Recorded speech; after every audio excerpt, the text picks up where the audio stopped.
Thanks for staying here. Now, motor insurance policyholders would have to brace themselves to pay more for their premiums. The policyholders will be paying about 8 times more for the third-party insurance of their vehicles. Emmanuel Ajay is with me in the studio with some details. Emmanuel, exactly what are we looking at here? Okay, so currently, for third-party insurance, they are paying about 56, and the reason it's 8 times is because for private vehicles or private vehicle owners, they're going to be paying about 471 Ghana cedis more. Now as we speak, so that's like over 800% increase. Then for commercial vehicles, they're going to be paying 100 cedis more of the 471 I spoke about. That means that they're going to be paying about 570 Ghana cedis. So from 56 to... That's a real jump. That's like a leap. You could say so.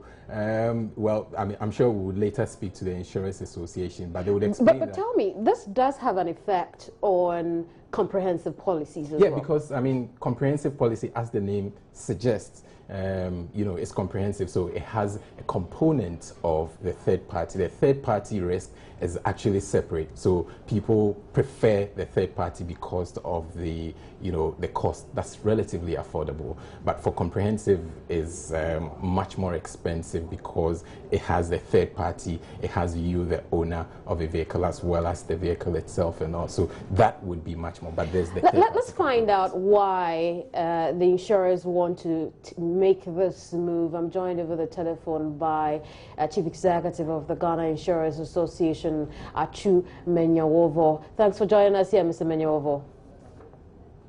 Opportunity. What went into this decision to want to increase premiums for third-party insurance policyholders? Thank you very much once again for the opportunity, and good morning to your listeners and viewers. I believe that you are aware that every industry has a way they determine price for the products and services that they sell. For the bankers, if you ask them, they will give you a method of calculating their interest rate. So what went into yours? Now, as I listened to Ima explaining, the third-party risks, which constitute the compulsory, the injury and death, which constitute the compulsory third-party insurance policy that we sell, we have not been able to price it appropriately. So what we have done now is to apply the basic principles of severity and frequency. How frequently do we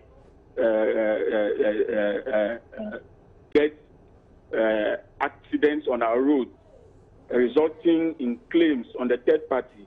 Also, how severe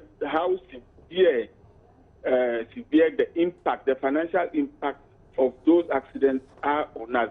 Looking at the records, we realize that because of the rampant accidents on our roads, the third party risk and the claims that come out of it are becoming too much for insurance to bear. And so there is a need to appropriately price that risk.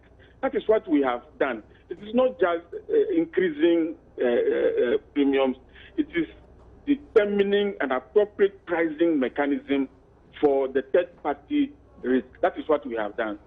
But this also, there's no denying that it makes it more expensive for the policyholder. What thoughts have gone into that?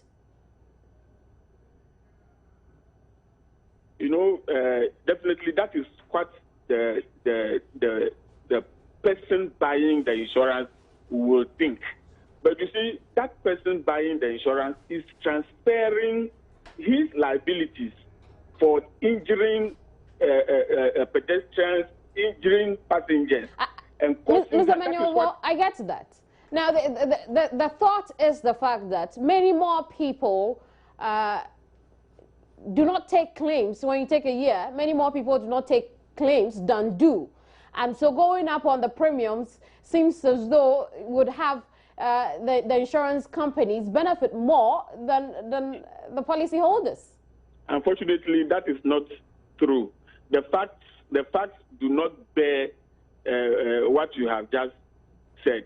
If you look at claims that insurers pay, especially on the third-party liabilities, like a passenger vehicle carrying 30-something passengers, going from Accra to Kumasi, paying a premium of less than, far less than 50 pesos a day, 50 pesos a day, and going to crash that vehicle, killing 2, 3, 4, 5, 6, 7 passengers and injuring several.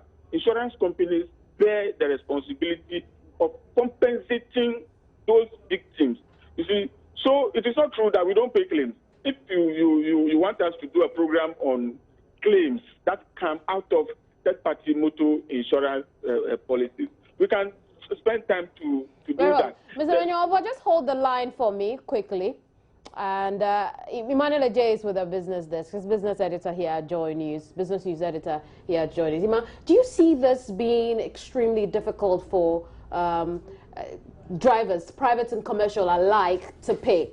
There's no doubt about it. I mean, taking cognizance of the current economic situation is going to be pretty much difficult for individuals. But to a very large extent, too, it appears that the insurers also have a point, to the extent that, you know, this issue started way back. I mean, they've been pursuing this increase for as long as 2010, but it came, you know, with, I mean, it met, I mean, some form of resistance from industry players in general, and especially policyholders. So it was put on hold. There was this back and forth over it and all. So it appears it's long overdue, and that's basically why the huge jump, because for almost 5 years, this thing has not happened. And like with any other, you know, payments, obviously it accumulates, and this is the result. Now, Mr. Menyovo, how are you making it easier for policyholders to be able to pay for this leap in premiums?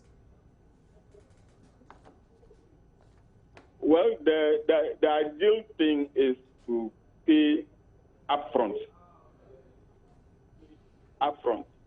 But I'm sure individual companies will have some short-term arrangement for lessening the financial burden on those who genuinely cannot pay the premiums upfront. Very well. So that will be done. You know, we are meeting this afternoon to take a decision. On that. I'm grateful for your time, Mr. Menyovo. Thank you very much, Emmanuel. Now, the Ghana National Fire Service has just put a fire at the Ministry of Defense. The cause of the fire is not readily known, but an eyewitness has joined us on the telephone to give us more details on this. Kenneth, thanks for joining us here, but what exactly happened at the Ministry of Defense? Good morning. Okay, I was standing at the 37 Trotro Park when I saw them outer air conditioning units on top of the Ministry of Defense, the roof. I saw them on fire. They caught fire, and the fire was spreading so fast. And then so in some few minutes, I saw a gentleman climb up with a fire extinguisher trying to put out the fire, but he was unable to put out the fire. So a few other guys joined him, numbering about 5, with fire extinguishers, and they were able to control the fire. So I saw another batch of people with water hose. I think they were in uniform, but from where I was standing, I wasn't able to see what kind of uniform they were wearing. So I didn't know if they were militiamen or firemen. So with their water hose, they were able to control the fire and put out the fire. But I believe it was for the safety measures that they had at the Ministry of Defense. But for that, we would be talking about another disaster now, because the fire was spreading so fast, and they had a lot of fire extinguishers with them, so they were able to control the fire, so the water hose came. Kenneth, we are grateful for your eyewitness account. Kenneth witnessed the fire at the Ministry of Defense. But it's time for sports here on Joy News Desk. Don't go away.